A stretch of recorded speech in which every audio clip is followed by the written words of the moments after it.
This episode is brought to you by the Cajun Spoon, the small box with the big flavor, featuring easy-to-prepare jambalaya, gumbo, shrimp and corn bisque, and more. Available nationwide at your local Walmart or order online at www.thecajunspoon.com. Long enough to cover the subject and short enough to keep it interesting. Welcome to Out Up My League. I'm Nick Diaz. So, when was the last time you saw a Cinderella story in football? Like, specifically in football. When was the last time you saw a Cinderella story?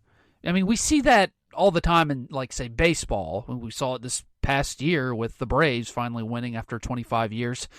Because that's a skill-driven sport. You know, we see that in baseball because, you know, a bullpen gets hot at the right time. They can pull off a victory. We saw it with Coastal Carolina, Fresno State, and the College World Series in the past 15 years. March Madness, we see a team every single damn year make a Final Four run all the time because the three-point line. You know, someone gets hot at the right moment, they can't miss, and they make a little bit of a run. But in football, it's hard in football to go on a Cinderella run because it's a much more physical game. The more physical team usually wins, and it's much more of a team sport than, say, baseball or basketball. That's not knocking them, saying one's better than the other. It's just true. There's more things that have to go right before something goes wrong in a football game. So you can't have glaring holes on your roster if you want to make a run to a Super Bowl or to a championship of any kind. That's why I'm having trouble thinking of the last time a Cinderella team in college or pro football made it, because it just doesn't happen. Because it shouldn't happen, especially in the NFL. And that just goes to show you how important the quarterback position really is. The Cincinnati Bengals, 2 years ago, had the worst record in the NFL. The Cincinnati Bengals last year had the 5th worst record in the NFL. And Joe Burrow had his entire knee reconstructed after surgery. The Bengals still have one of the worst offensive lines in the NFL. Joe Burrow has still been hit more than any quarterback this season, and yet they just beat the Kansas City Chiefs twice in one season to go to the Super Bowl, where they had the greatest comeback in the history of the AFC playoffs. Against an Andy Reid coach team that was at home. This defies everything I know in football. Every rule that has been broken watching the Bengals this year. This is not supposed to happen. This makes no sense whatsoever. You're not supposed to be this bad on the line of scrimmage and go to the Super Bowl.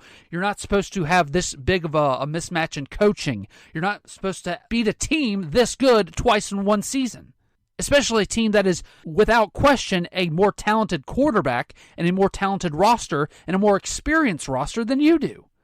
But the only explanation is Joe Burrow. And watching that game yesterday, it boiled down to basically this. Kansas City played tight as the game went on, and the Bengals stayed loose and confident as the game went on. Patrick Mahomes was running around, trying to do too much. Joe Burrow, he was even killed on the sidelines, just cool and calm. Even in their interceptions, so both quarterbacks threw interceptions. Patrick Mahomes, he threw into double coverage and was pressing in overtime. Joe Burrow, he threw his interception. It was in a single coverage to an open Jamar Chase, but the defensive back for Kansas City, he just made a better play. Even their interceptions pretty much summed up the game. One was calm and collective, and one was pressing and panicking. Kansas City, they should blame themselves, quite honestly. They refused to run the ball when the Bengals were dropping 8 or 9 in pass coverage. And the Kansas City was like, nope, we're going to pass it, screw it. Kansas City was pressing. They were arrogant. And at the end of the day, they panicked. The Bengals, they were patient. They were humble and disciplined. And then at the end, they were calm and confident. I hate cliches in sports. I hate cliches in just about anything, but especially in sports.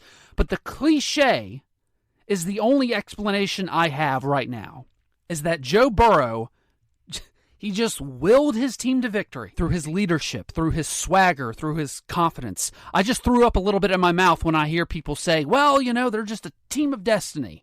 Because that's the stupidest and laziest analysis that you could hear of this game, or any game for that matter. But guess what? That's what you're hearing right now. I mean, how many plays did Joe Burrow make where he was dead in the water and he just found a way to make a play? He just found a way to make a throw, make a run for a first down. And that's arguably not even the most impressive thing Joe Burrow can do. I said a couple weeks ago that Joe Burrow's biggest talent is getting people to change their behavior. Not his arm strength, his athleticism, his pre-snap ability, but his ability to change people's behavior when he walks into a room. That is the hardest thing you can do, is get people to change their behavior. He got the Bengals not to be cheap anymore in free agency. He gets his teammates to play loose and confident, and that pretty much summed up why the Bengals are in the Super Bowl right now. The Tennessee Titans, they made a lot of mistakes.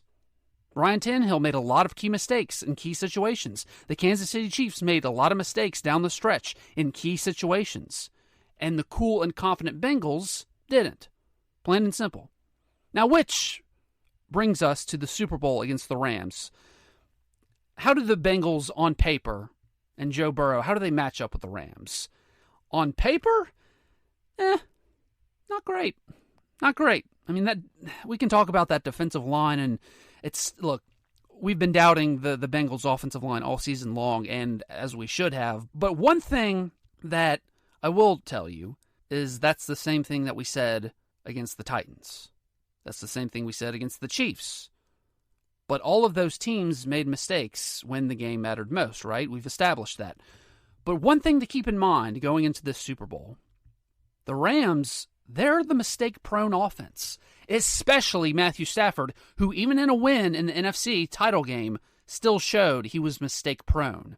And as much as I think it's fair that the Rams should be the favorite because it's basically a home game for them, if they do those mistake-prone things that they've consistently done even throughout the playoffs, if they do that against the Bengals, then 2 weeks from Sunday, Joe Burrow can complete the Cinderella story in La La Land, California. Thanks for listening to Out of My League. If you like what you heard, be sure to like, share, and subscribe, or follow me on Twitter and Facebook in the description link below.